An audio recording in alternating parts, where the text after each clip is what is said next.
आज की कहानी। लालची दुकानदार। एक शहर के पुराने मोहल्ले में एक कपड़ों की दुकान थी, अल बरकत कपड़ा घर। इस दुकान के मालिक थे याहिया भाई। जाहिर सी बात है, कपड़ों का काम था, लेकिन काम से ज्यादा याहिया भाई का ध्यान पैसे कमाने पर था।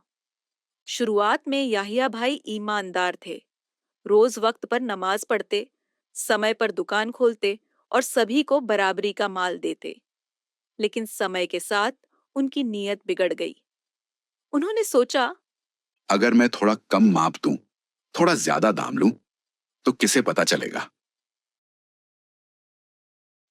हर हफ्ते याहिया भाई एक नई स्कीम निकालते। सेल, इंपोर्टेड कपड़ा सिर्फ 20 रुपए मीटर।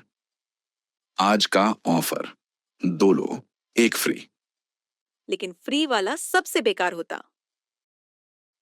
कपड़ा मापते समय 90 सेंटीमीटर को 1 मीटर बता देते और अगर कोई शक करता तो झिड़क देते। आपको माल चाहिए या नाप तौल का इंस्पेक्टर बनना है? कुछ लोग चुप हो जाते, कुछ चले जाते, लेकिन धंधा चलता रहा। याहिया भाई की जिंदगी बाहर से तो चमक रही थी, नए जूते, ब्रांडेड घड़ी, ऐसी वाली दुकान, लेकिन अंदर से दिल बेचैन था। कभी कभी रात में अकेलापन महसूस होता, लेकिन सोच लेते। ये सब तो बिजनेस का तरीका है। एक रात जब सब सो रहे थे, याहिया भाई को एक सपना आया। सपने में उन्होंने देखा कि उनकी दुकान जल रही है, सब सामान राख हो गया है। याहिया भाई का दिल कांप गया। तभी एक आवाज सुनाई दी, बहलुल लिल मुतफ्फिफीन। तबाही है उन लोगों के लिए जो नाप तौल में कमी करते हैं। जब लेते हैं तो पूरा लेते हैं और जब देते हैं तो कम देते हैं। सूरह मुतफ्फिफीन, आयत 1 से 3। याहिया भाई पसीने पसीने हो गए। सुबह फज्र की अजन सुनते ही मस्जिद की तरफ भागे, वुजू किया, रो रो कर नमाज पढ़ी और अल्लाह से तौबा मांगी। या अल्लाह, मैंने लोगों के साथ नाइंसाफी की, मुझे माफ कर दे, मुझे सच्चे रास्ते पर ले आ। उस दिन के बाद उन्होंने फैसला किया, जिस जिस को धोखा दिया, सबसे माफी मांगूंगा। अगले हफ्ते याहिया भाई ने दुकान बंद की, एक डायरी उठाई जिसमें उनके नियमित ग्राहकों के नाम थे और निकल पड़े। पहली अमीना खाला का घर, वो बूढ़ी औरत जो हर रमजान एक सूट लेती थी। याहिया भाई ने उन्हें हमेशा मिलावटी कपड़ा दिया था। खाला, मैं आपसे माफी मांगने आया हूं। मैंने आपको असली रेट में नकली माल दिया था।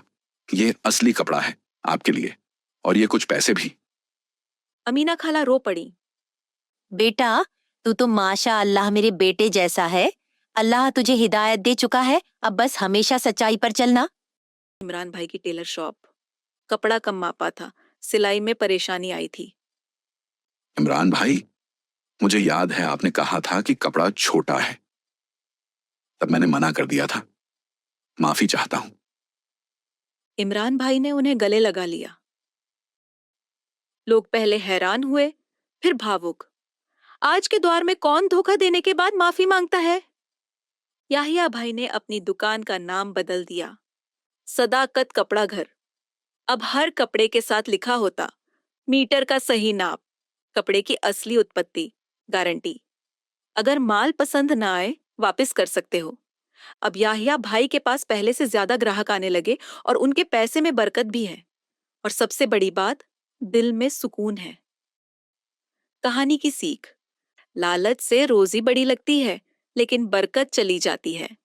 अल्लाह सब कुछ दे सकता है, बस ईमानदारी जरूरी है।